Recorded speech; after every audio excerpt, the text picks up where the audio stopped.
There are 4 elements in astrology, and almost every account online just names them without telling you what they actually predict. Fire: Aries, Leo, Sagittarius.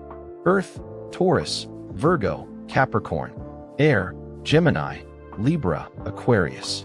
Water: Cancer, Scorpio, Pisces. Your sign tells you the surface pattern. Your element tells you how you actually process a hard day. Through action, through control, through thought, or through feeling. And each one has a very specific way it breaks down under pressure, one your sign alone never explains. Here's what that breakdown looks like in real life. Fire signs act first and process later. They send the angry text, quit the job, end the relationship in the heat of the moment, then spend months living with a decision made by a feeling that already passed.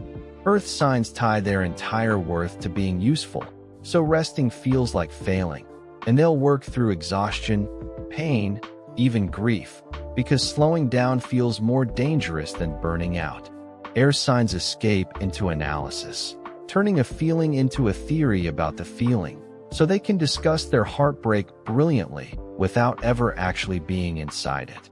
Water signs absorb whatever's in the room, until they can't tell which emotions are theirs and which ones they just picked up off someone else. Left unaddressed, each pattern compounds differently. The fire sign burns through friendships and jobs, then starts believing they're just someone who can't commit, when the real issue was never checking a feeling before acting on it. The earth sign's body eventually forces the rest they refuse to schedule, through illness, through collapse, because usefulness was never actually a substitute for worth. The air sign gets praised for being so insightful about their own life, while privately feeling nothing has changed in years, because insight was never the same thing as feeling the feeling. The water sign ends up exhausted by relationships they were never even sure they wanted, having absorbed someone else's wants as their own.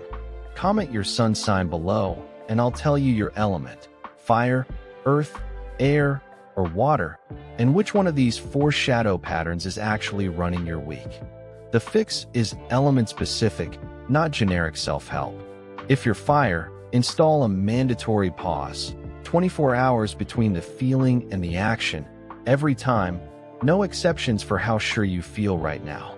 If you're earth, schedule rest the same way you schedule work, on the calendar, non-negotiable, before you're forced into it by your body.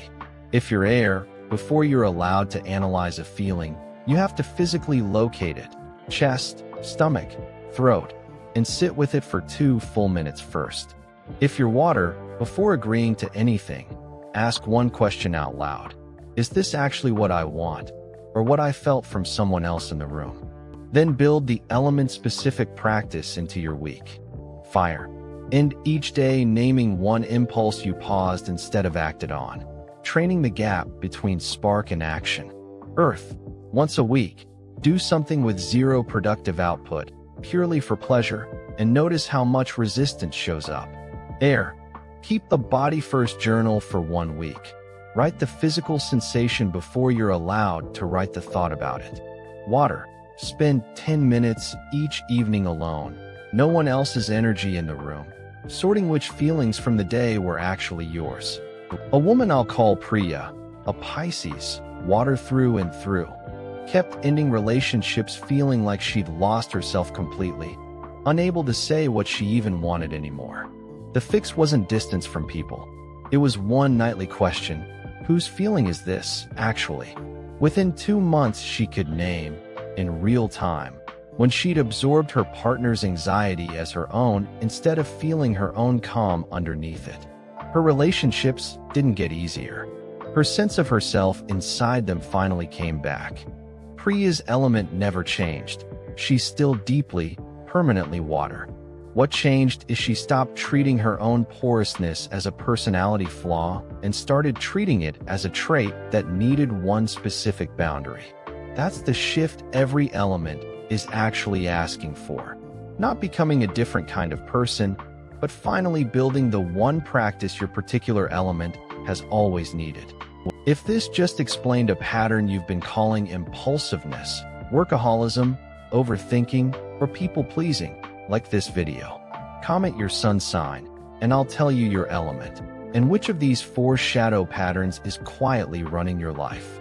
This is Shadow Work, the series that names the mechanism underneath the personality, not just the traits everyone already knows.